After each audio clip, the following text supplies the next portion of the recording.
नमस्कार,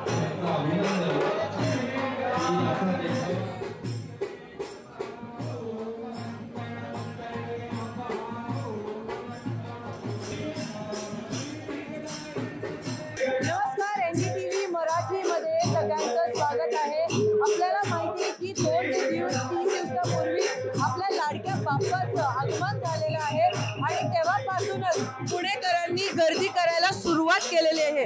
आता मी आलेली आहे भाऊसाहेब रंगारी येथे, जे भारतातील सगळ्यात पहिला सार्वजनिक गणपती आहे आणि याचं जे एक प्रूफ आहे किंवा ह्याचा एक एव्हिडन्स आहे जो एका पुस्तकात, जेव्हा गणपतीला 100 वर्ष पूर्ण झालेले होते तेव्हा एक पुस्तक लिहिलं गेलेलं होतं आणि त्या पुस्तकात ह्याचं वर्णन देखील केलं गेलेलं होतं की भारतातील सर्वात पहिला सार्वजनिक गणपती कुठला असेल तर तो भाऊसाहेब रंगारी होता। तर या वर्षी नेमकी भाऊसाहेब रंगारीचं सगळं कार्यक्रम कसा असेल, त्यासोबतच आता विसर्जन मिरवणुकीला भाऊसाहेब रंगारी कुठल्या रथात विराजमान होतील हे सगळं जाणून घेण्यासाठी माझ्यासोबत आता भाऊसाहेब रंगारीचे उत्सव प्रमुख आणि विश्वस्त पुनीत बालनकर आहेत।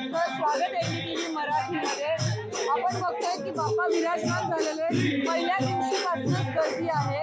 एकंदरीत 10 दिवस कसे असणार भाऊ रंगारी? या पूर्ण 10 दिवसात आध्यात्मिक परंपरा आणि पावित्र्याला जपून जो गणेशोत्सव आहे तो साजरा होतोय।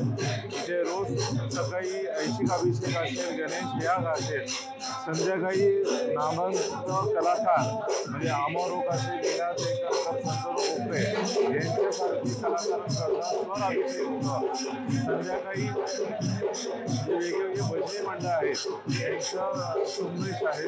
पूर्ण अध्यात्म आणि धार्मिकतेने हा गणेशोत्सव साजरा होतो।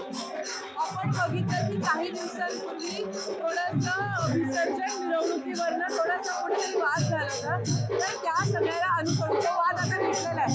तर विसर्जन मिरवणुकीच्या वेळेस भाऊसाहेब रंगारीचा रथ कसा असणार आहे आणि किती वाजता भाऊसाहेब रंगारी विसर्जन मिरवणुकीत सहभागी होणार?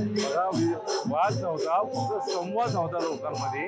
ते उत्सव हे चांगल्या पद्धतीने साजरा व्हावं म्हणून पोलिसांच्या विनंतीला मान देऊन आम्ही एक पाऊल मागे घेतला आहे।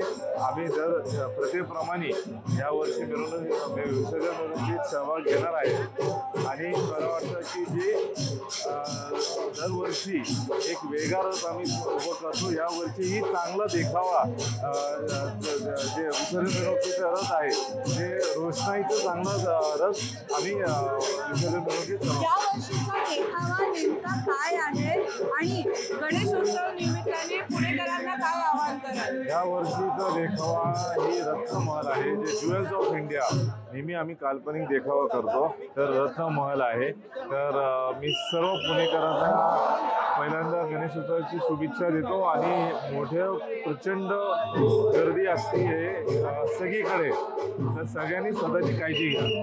नक्कीच आपण बघितलं की पारंपरिकरित्या भाऊसाहेब रंगारी हे विराजले आहेत आणि त्यासोबतच पुणेकरांनी हजारोंच्या संख्येने गर्दी करायला पहिल्या दिवसापासून सुरुवात केलेली आहे। त्यासोबतच जसं पुनीत बालनकरांनी सांगितलं की गर्दी खूप होते, तर त्यामुळे प्रत्येकाने काळजी घेतली पाहिजे आणि जी विसर्जन मिरवणूक आहे ती सगळी पार पडणार आहे।